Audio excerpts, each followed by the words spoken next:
Vamos olhar o Salmo 90, verso 12.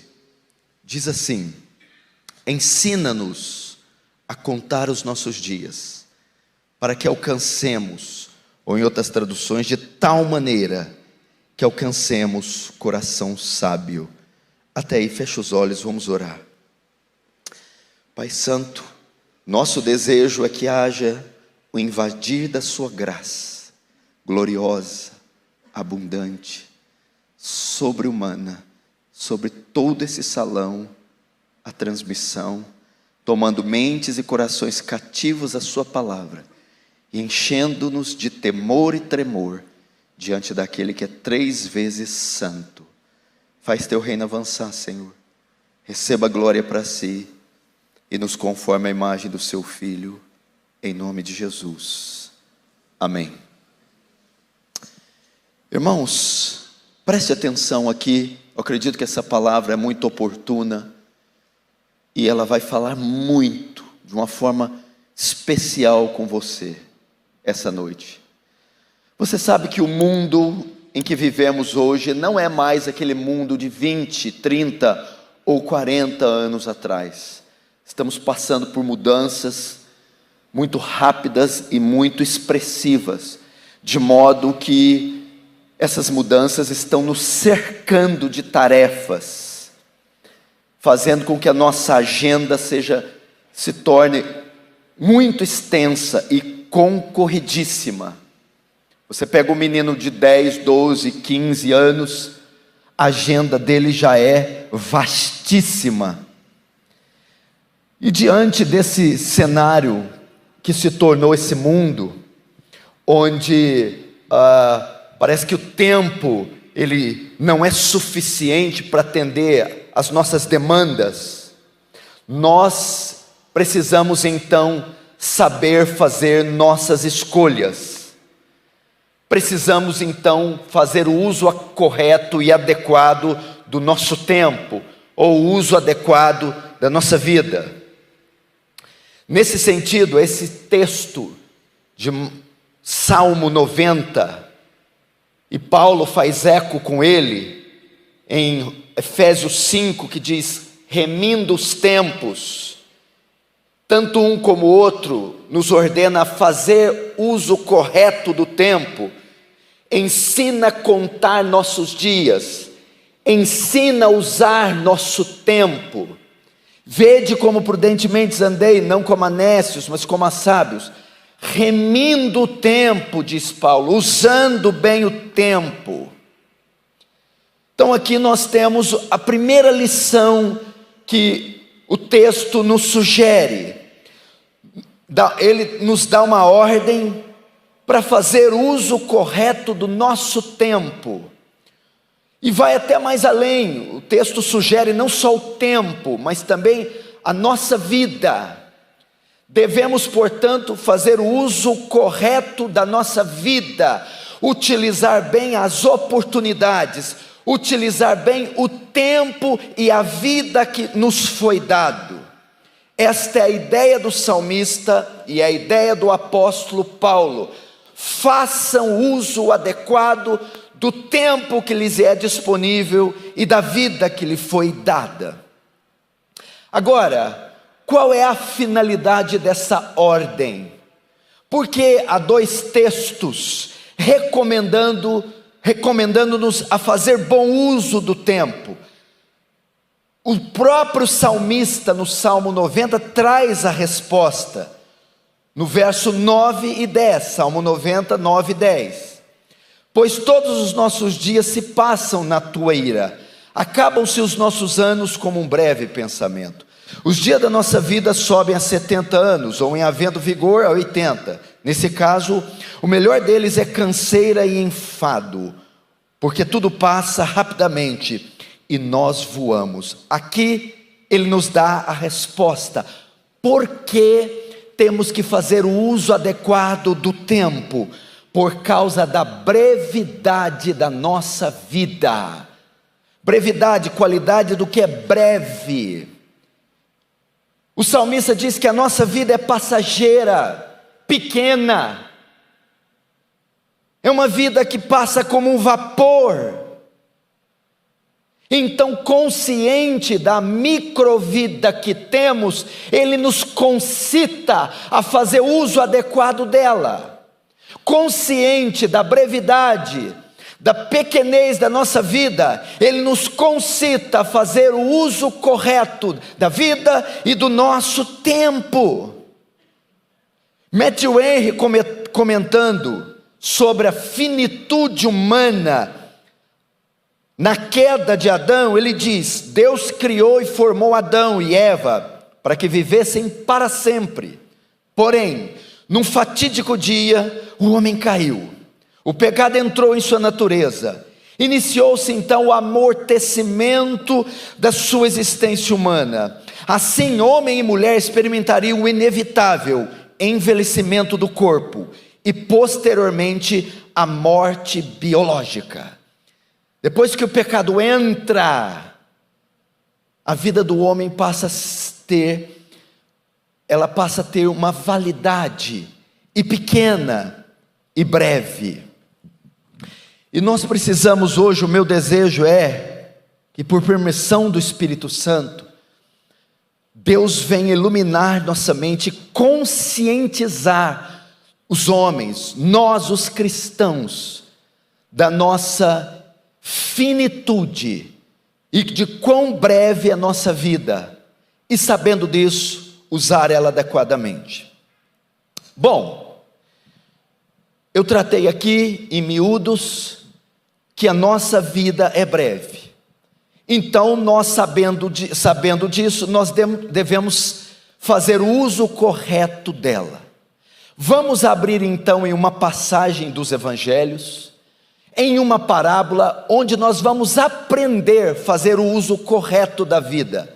Está em Lucas capítulo 12, abra comigo lá. Lucas capítulo 12.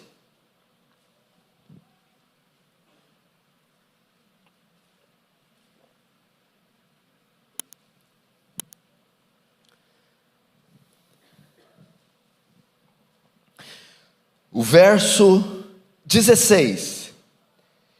E lhes proferiu ainda uma parábola, dizendo: o campo de um homem rico produziu com abundância, e arrazoava consigo mesmo, dizendo: que farei? Pois não tenho onde recolher meus frutos. E disse: farei isto, destruirei os meus celeiros, reconstruirei maiores, e aí recolherei todo o meu produto e todos os meus bens. Então direi à minha alma: tens em depósito muitos bens para muitos anos, descansa, come, bebe, regala-te. Mas Deus lhe disse: louco, esta noite te pedirão tua alma, o que tens preparado, para quem será? Até aí. Presta atenção, essa parábola aqui vai nos ajudar a fazer o uso adequado do nosso tempo, já que nós aprendemos que ele é curto e que a nossa vida é breve. Primeiro ponto aqui que a parábola nos ensina é fazer as escolhas certas. Irmãos, conscientes do nosso curto tempo nessa vida, devemos tomar decisões certas, fazer escolhas certas. A parábola começa com as escolhas que esse homem fez. O texto diz: o campo de um homem rico produziu com abundância. Aqui mostra com o que ele resolveu gastar seu tempo, sua vida, e com quem. Ele escolheu gastar sua vida trabalhando a fim de se tornar rico. Ele escolheu ser um homem rico, um grande empresário. Ele escolheu gastar cada minuto da sua vida, seus talentos, seus dons, seus esforços, com uma única finalidade: ser um homem rico. E para quem ele resolveu gastar? O texto diz: produziu com uma abundância, e verso 17, 19, arrazoava consigo mesmo: que farei? Não tenho onde recolher meus frutos. E disse: farei isso, destruirei meus celeiros e reconstruirei maiores. Ele decidiu gastar sua vida com trabalho e decidiu viver para si mesmo. Irmãos, com o que você escolheu gastar sua vida? Com o que você decidiu viver? Qual é a sua finalidade nessa terra? O que você escolheu para você como estilo de vida? Esse homem escolheu ser um empresário, ser rico, e escolheu viver para si mesmo. Você tem escolhido viver para quem? Para Deus? Ou para o mundo? Para Deus ou para o dinheiro? Para Deus ou para sua esposa? Ou para os filhos? Porque tem gente que faz da esposa, dos filhos, um fim em si mesmo. Faça as escolhas certas. Por quê? Irmãos, escute o que eu estou dizendo. Dada a pequenez da nossa vida, não podemos dar o luxo de fazer escolhas erradas. Elas podem ser irreversíveis. Uma vez feita a escolha, com quem você vai se casar, que país você vai morar, que igreja você vai servir, se você se ingressa no ministério ou não, isso pode não ter mais volta. Esse homem esse homem decidiu gastar sua vida com uma coisa fútil, tola, que não tem reflexo na eternidade, apenas se enriquecer, e decidiu viver para si mesmo. Olhe você, para quem você vive? Com que você gasta seu tempo? O que você traçou como meta de vida para você? Aonde você quer chegar?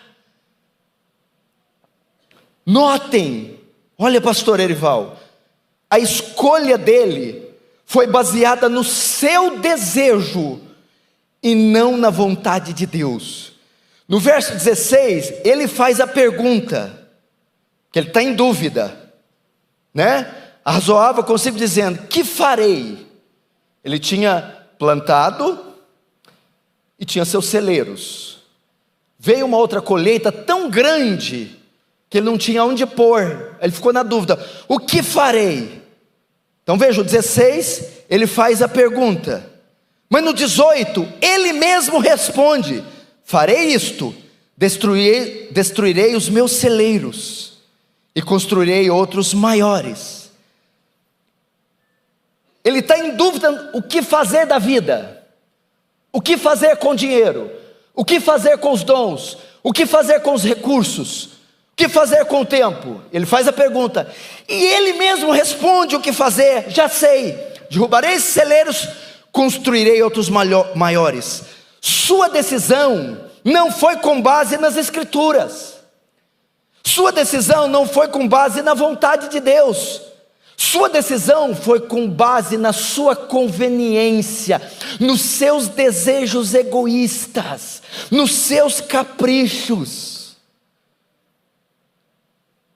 Irmãos, a escolha do que fazer com a sua vida, com o seu tempo, com o seu corpo, com os seus talentos, tem vindo dos seus desejos pessoais, ou da vontade de Deus, ou daquilo que Deus determinou, ou daquilo que Deus dirigiu você? Isso é muito perigoso. Portanto, não corra o risco, irmãos, de errar nas escolhas. Cuidado com quem você está se relacionando, cuidado com seus projetos. Faça escolhas baseadas na vontade de Deus, no que a Escritura ampara, e não em desejos egoístas. Por quê? A vida é breve. Tenho certeza que tem gente aqui com mais de 50 anos que pensa: se eu pudesse voltar atrás, eu teria feito outra escolha, eu teria gastado a minha vida com outra coisa. Segundo princípio: primeiro, faça a escolha certa. Segundo, ter consciência da brevidade da vida. Esse homem não conhece a brevidade da vida. Esse homem pensa que não vai morrer. Veja no verso 19, o que ele diz? Então direi à minha alma: tens em depósito muitos bens para muitos anos. Ele pensa que vai viver muitos anos. Ele não se atenta para o seu corpo mortal. Ele não pensa que pode morrer a qualquer momento. Ele não tem em mente a brevidade da vida. Ele não tem em mente a morte súbita. Muitas pessoas vivem de uma forma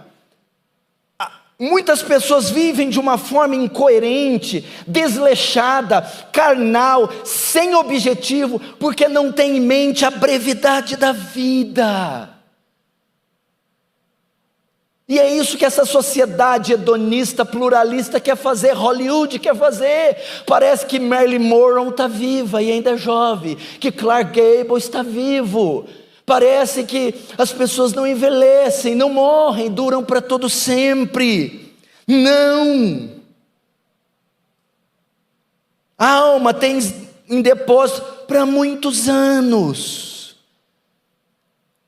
Temos que levar em conta isso. Sua vida pode passar, hoje pode ser o seu último culto, seu último mês, seu último ano, e mesmo que não for, você tem míseros mais 10 pela frente, ou 20, ou 30, que são pequenos.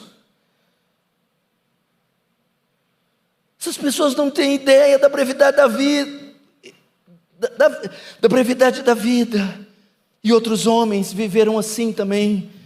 Adolf Hitler assumiu a Alemanha nazista em 1933, em um governo que ele chama Terceiro Reich. Para Hitler, a perspectiva do Terceiro Reich era de um governo de 1000 anos.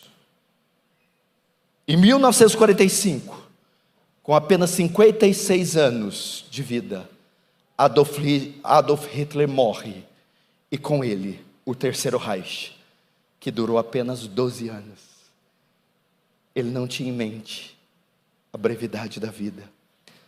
John Lennon, ele disse: nós os Beatles somos mais populares que Jesus Cristo.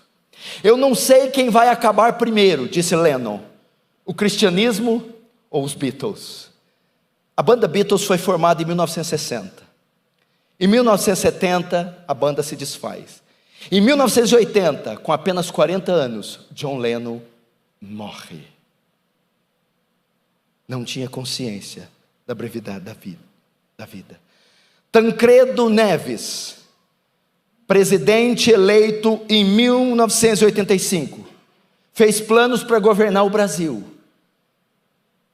Em 15 de janeiro de 85, foi eleito presidente da República Federativa do Brasil. Em 21 de abril daquele mesmo ano, antes de subir a rampa do Planalto, sem nunca ter governado, ele morreu. Irmãos, esse texto mostra a razão daquele homem ter pensamentos materialistas, egoístas, e decidir gastar a vida daquele jeito. Ele não tinha consciência da brevidade, por isso era um fanfarrão, de modo que viver tendo em mente a brevidade da vida muda a maneira como vivemos. Ele viveu daquela forma porque não tinha isso em mente. Mas como assim muda? Se eu sei que a vida é breve, eu vou tratar melhor minha esposa, afinal de contas eu posso deixá-la. Se eu sei que a vida é breve, eu vou ser um cristão melhor, porque afinal de contas a minha vida é curta. Se eu sei que a vida é breve, eu vou usar meus recursos de uma forma mais objetiva, porque eu sei que é breve. Tiago 4,14 diz: vós não sabeis o que sucederá amanhã, que é a vossa vida, sois apenas como neblina que aparece por instante e logo se dissipa. A vida é breve. A vida é breve. Temos que ter essa consciência. Terceiro princípio que nos aponta: viva para a glória de Deus. Viva para a glória de Deus. Olha só, você não vê na parábola ele agradecendo a Deus em momento algum pelas riquezas, pelas chuvas, pelas colheitas. Você não vê ele na parábola em momento algum dando glória ou louvando a Deus. Era justo que ele fizesse isso, dada a abundância de colheita que ele recebeu. Ele vivia apenas para si, porque o texto diz: descansa, come, bebe, regala-te. Qual era a finalidade da vida daquele homem? Um dos postulados filosóficos recorrentes atuais: o hedonismo. Vivia para o prazer, trabalha para prazer, pega o dinheiro para o prazer. Irmãos, veja só, já que a vida é pequena, ela não pode ser vivida de forma egocêntrica. 1 Coríntios 10, 31, portanto, quer comais, quer bebais ou façais qualquer outra coisa, fazei tudo para a glória de Deus. A primeira pergunta do breve catecismo de Westminster é: qual é o fim principal do homem? Resposta: o fim principal do homem é glorificar a Deus e gozá-lo para sempre.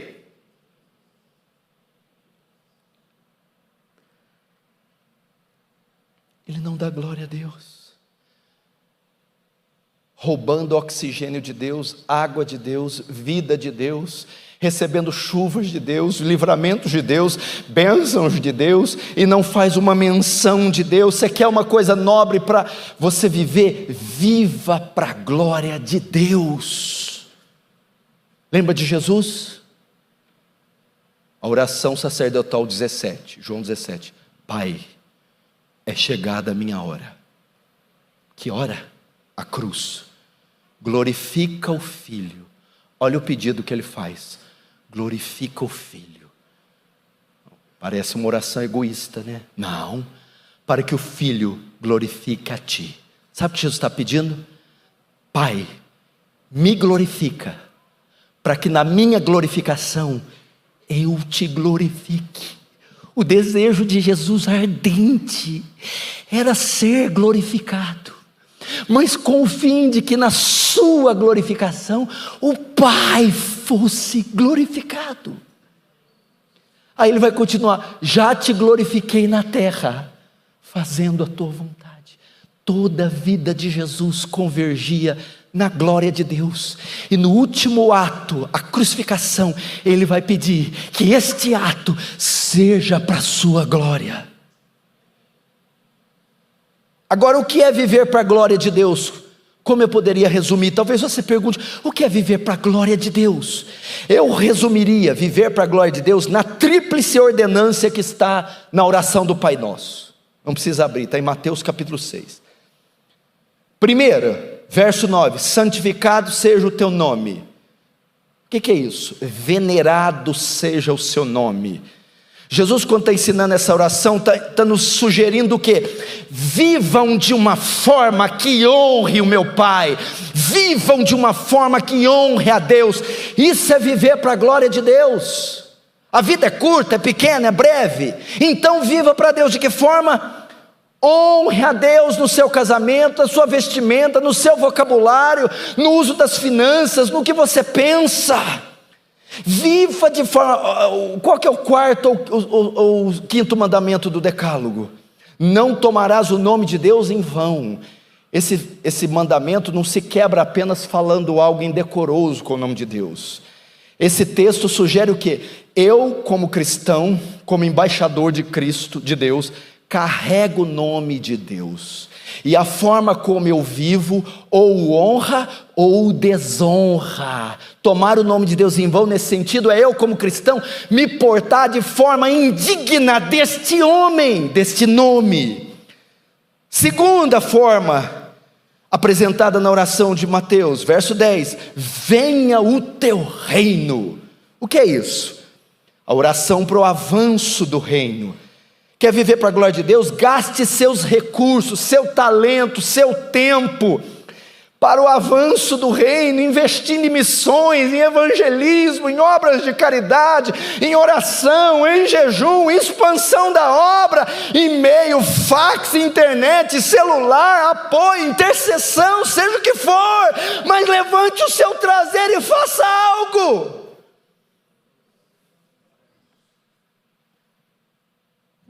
parte. Venha o teu reino, ajude a expansão do reino, meu irmão. 2 bilhões e 300 milhões de pessoas no mundo ainda não ouviram o nome de Jesus. Dos 1.800 idiomas falados na África, menos de 200 foram, nós temos a Bíblia traduzida para menos de 200. Existem hoje 1 bilhão e 800 milhões de muçulmanos em todo o mundo. E nós estamos fazendo o quê? Terceiro, faça a sua vontade. É assim que vive para a glória de Deus. O que é isso?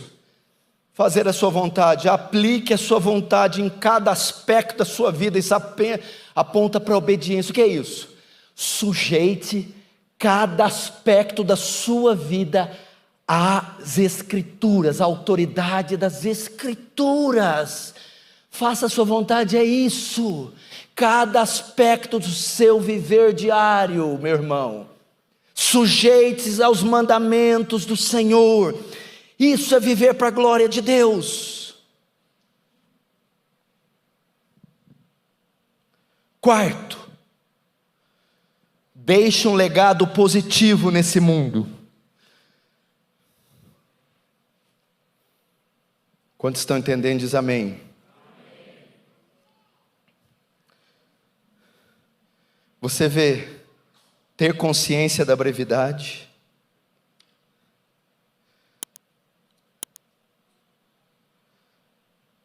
viver para a glória de Deus. Eu vi aqui que eu não sou muito bom de memória. Ter consciência da brevidade. Fazer as escolhas certas. Viver para a glória de Deus. Quarto, deixar um legado positivo.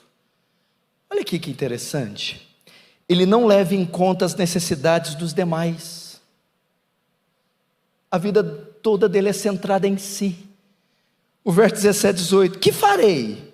Pois não tenho onde recolher meus frutos. E diz, farei isto, destruirei meus celeiros, reconstruí-los maiores.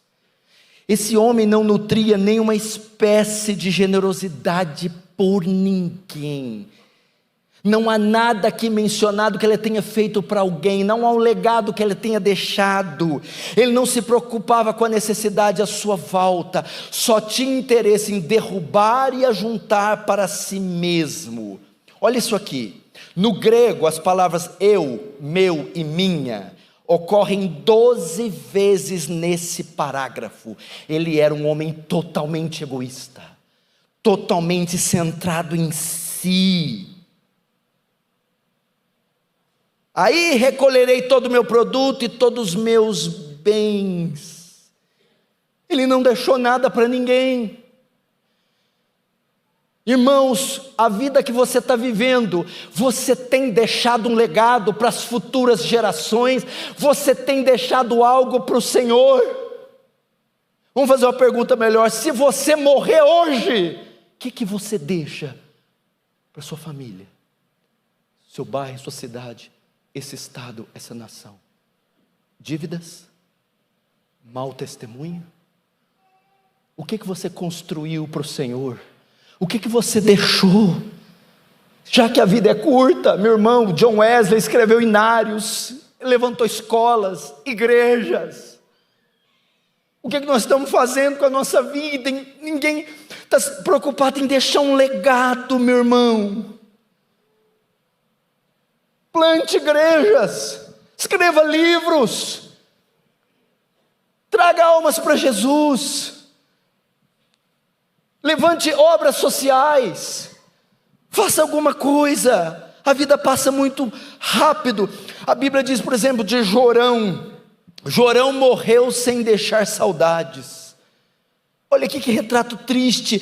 A ideia é: morreu sem ter feito bem, sem ter deixado uma história bonita. Com míseros 40 anos foi apagado da história como um dos piores reis de Israel. Morreu sem deixar saudade, como um parasita, um homem ruim. Não guerreou as guerras do Senhor, não plantou vinhas para o Senhor, não edificou obras para o nome do Senhor. Martin Luther King foi um pastor batista, um dos principais líderes negros na luta contra a discriminação racial dos Estados Unidos. Morreu com míseros 39 anos, mas ganhou um prêmio Nobel da Paz em 1964, por defender os direitos dos negros nos Estados Unidos. João Calvino, com 25 anos, já tinha escrito um dos maiores compêndios reformados de todos os tempos, as Institutas da Religião. Martim Lutero, quando afixou as teses na igreja de Wittenberg, tinha apenas 33 anos. David Brainerd morreu com 29 anos, mas trouxe um avivamento entre os índios silvícolas nos Estados Unidos da América. Susanna Wesley, diziam-se dela: nenhuma outra família, a terra deve tanto depois da família de Abraão, do que a família Wesley. Paulo morreu entre 60 e 64, uma mísera vida, e disse: combati o bom combate, acabei a carreira, guardei a fé. Sabe o que é esse sujeito que morreu com 60 aninhos? Sabe, vidinha esse aqui, ó. Foi o maior teólogo que a humanidade já conheceu, o maior pastor que a humanidade conheceu, o maior evangelista, o maior plantador de igreja, o maior missionário. Dos 66 livros, 13 ele tem autoria. Virou a bacia do Mediterrâneo de pernas para o ar. É mais influente no Ocidente que todos os Césares juntos. Os seus escritos até hoje influenciam o mundo inteiro. Um só homem, com míseros 60 anos.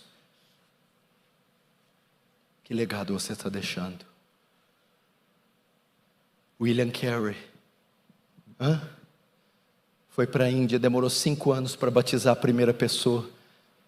Depois de anos conseguiu fundar um instituto teológico, escola, aboliu a prática do sátio, o sacrifício humano, traduziu a Bíblia para vários dialetos indianos. Hudson Taylor, missões no interior da China, até hoje existe, porque um jovem batista sonhou e foi mar adentro até a China. O que você está fazendo com sua vida? Lembra daquela história da Corrie ten Boom, que escondeu cristãos do regime nazista? Elizabeth Elliot, que teve o marido e outros amigos missionários mortos. Perpétua, martirizada no primeiro século. Amy Carmichael. Quanta gente. O que nós estamos fazendo? Pegando aqueles lanches enormes com gordura hidrogenada, saturada, e gastando 3 horas na frente do Netflix e vendo porcaria. Meu Deus, nos guarde disso. Estava vendo aqui o vídeo do pastor Erival ganhando a eleição para mais 5 anos. Passa de 20 e poucos anos, 23, aqui, plantando igrejas, apoiando missões, perfuração de poços, cestas básicas, igrejas fora do país, livros escritos, e livros, e textos e cartilhas.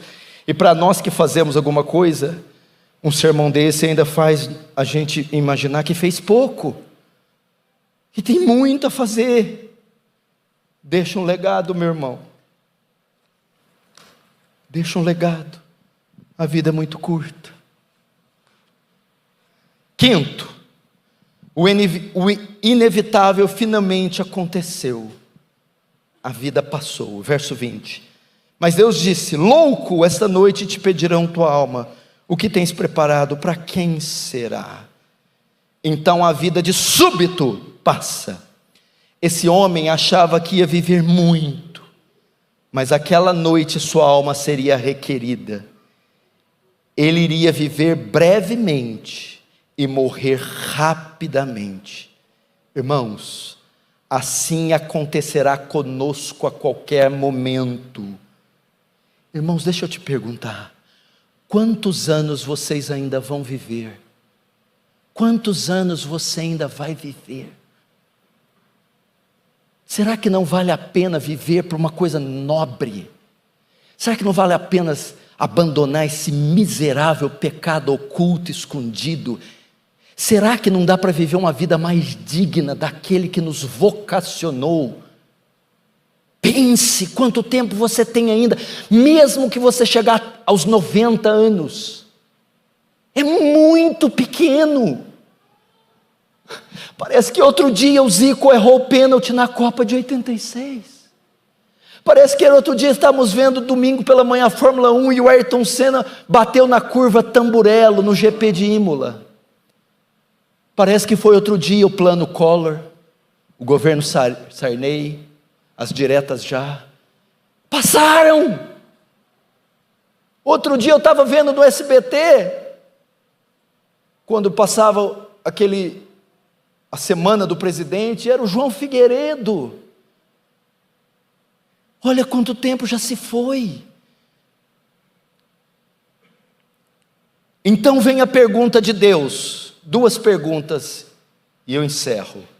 Primeira, o que você fez em toda essa vida curta? Ele diz aqui, no verso 20, louco, esta noite pedirão tua alma, o que tens preparado?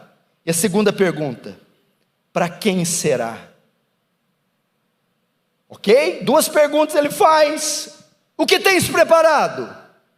Para quem será? Esse texto é mais do que perguntas, ele aponta para o julgamento divino. O homem morreu, agora chegou o dia da prestação de contas, e o julgamento aqui passa por 2 questões. Primeira, o que tens preparado? O Senhor vai requerer dele o quê? O que você fez com essa curta vida que eu te dei? Segunda pergunta, para quem serás? E para quem você viveu essa curta vida? Quem recebeu de você louvor? Deus vai nos julgar e vai requerer de nós o uso da nossa vida, do nosso corpo, dons, talentos, e também para quem nós o entregamos. E Jesus termina dizendo, como são aqueles que vivem assim? Ele usa a palavra louco, sem juízo, nécio. Esse homem viveu sua vida curta para si mesmo. Deus chama de louco quem faz isso. Esse homem não colocou Deus como prioridade. Deus chama de louco quem faz isso. Esse homem achava que era dono do seu tempo e do seu destino. Vou viver muito bem, muitos anos, mas ele não era. É loucura achar isso. Ele pensava que suas conquistas na terra poderiam satisfazer sua alma. Porque o verso 19 diz, então direi a minha alma, tem depósito para muitos bens, pobre homem. Ele pensava que as suas conquistas podiam satisfazer. E a Bíblia chama de louco, sem juízo, quem faz isso. Qual a solução? Abre no Salmo 34.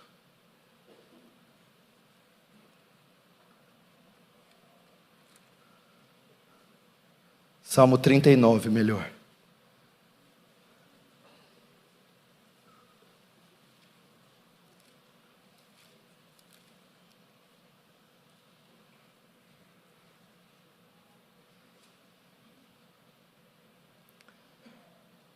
Olha a saída, vamos orar como Davi no Salmo 34, verso 4.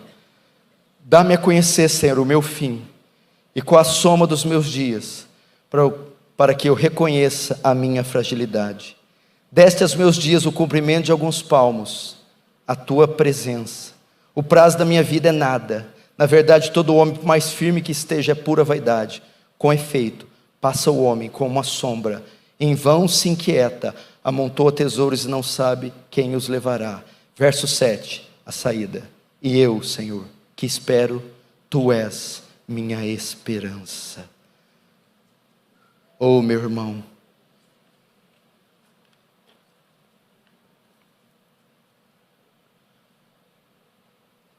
essa é a palavra para nós. Podia fazer um fundinho de teclado aqui. A nossa vida está passando. Nós estamos já envelhecendo, sentindo dores. O corpo está mudando. O cansaço está vindo, está chegando. E a palavra do Senhor diz: lembra do teu Criador nos dias da tua mocidade, antes que te venham os maus dias. Sabe o que quer dizer maus dias aqui? Velhice.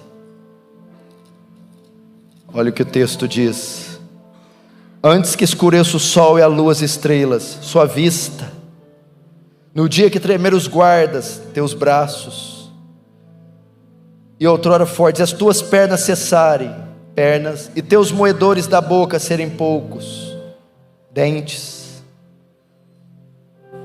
O tempo está chegando. Vamos fazer algo útil para o Senhor. Reveja a sua vida, reveja seus planos, reveja por aqui você decidiu viver. Vamos fechar os olhos, curve a cabeça.